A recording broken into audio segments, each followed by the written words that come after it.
I finished reading Mona Delahooke's Body Brain Parenting. Did I love it? It wasn't my favorite parenting book ever. Definitely not favorite, definitely not even top 5 or maybe even top 10.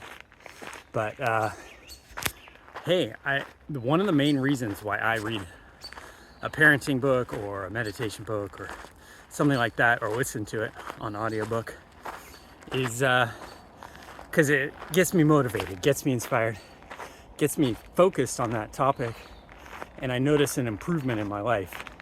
I always do. It's kind of like a mental food that feeds that part of my body and my mind and stuff. And so I definitely noticed. I listened to the audiobook and my parenting improved.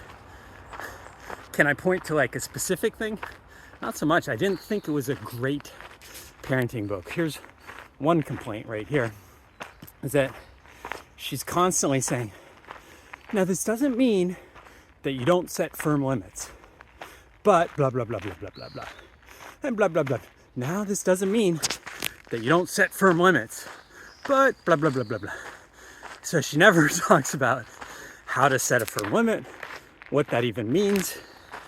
She never talks about any of that stuff of limits, but she just kind of like has to equivocate there because all of her advice is about empathizing with your kids and stuff like that, pretty much.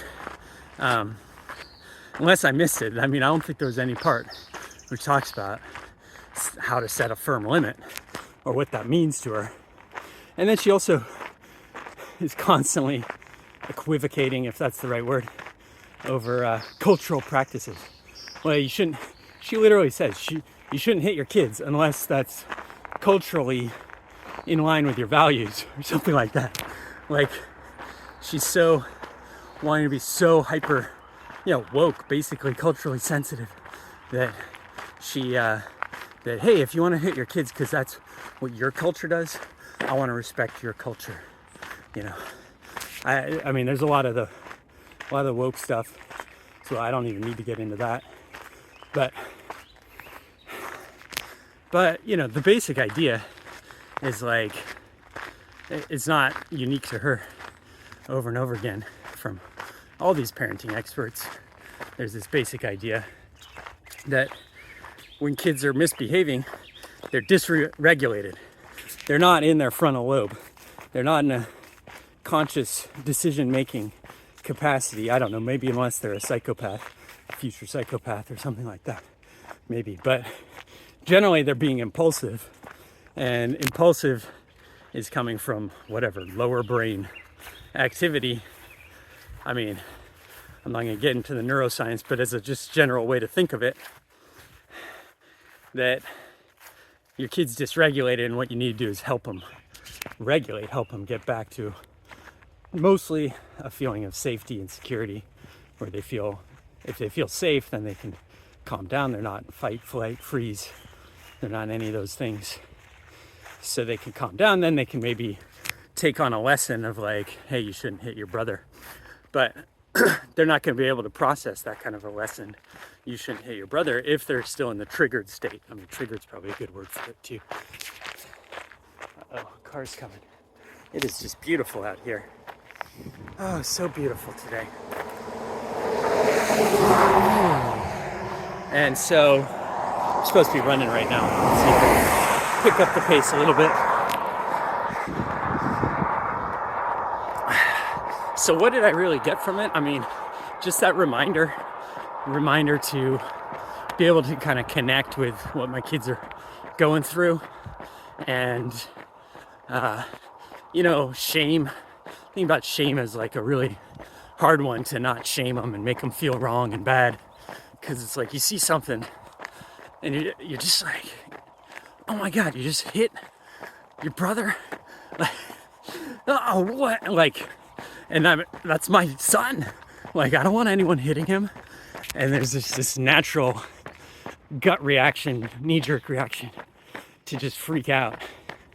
But that just escalates their state, because then they're like, okay, not only did I just do something stupid or whatever,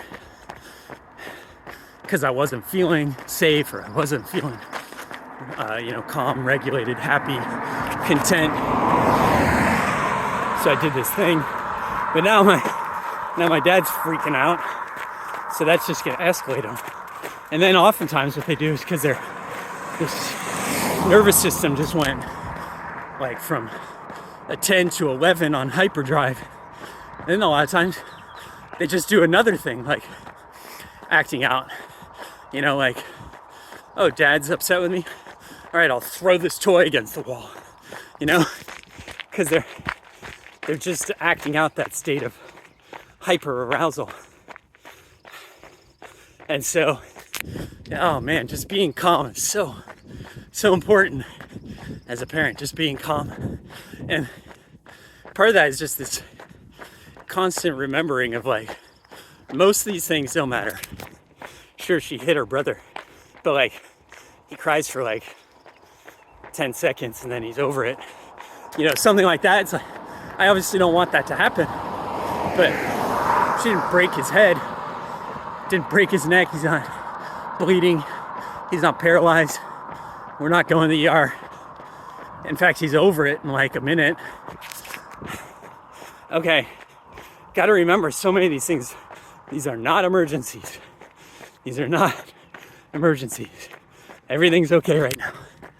It's not an instinctive thing to be that calm. Definitely not for me. I don't think for most people. It was a good listen. Got me going. I feel like my parenting improved over the, whatever it was, 10 hours of listening experience. And do I recommend it? Absolutely would recommend Dan Siegel, his books first, Yes Brain, things like that.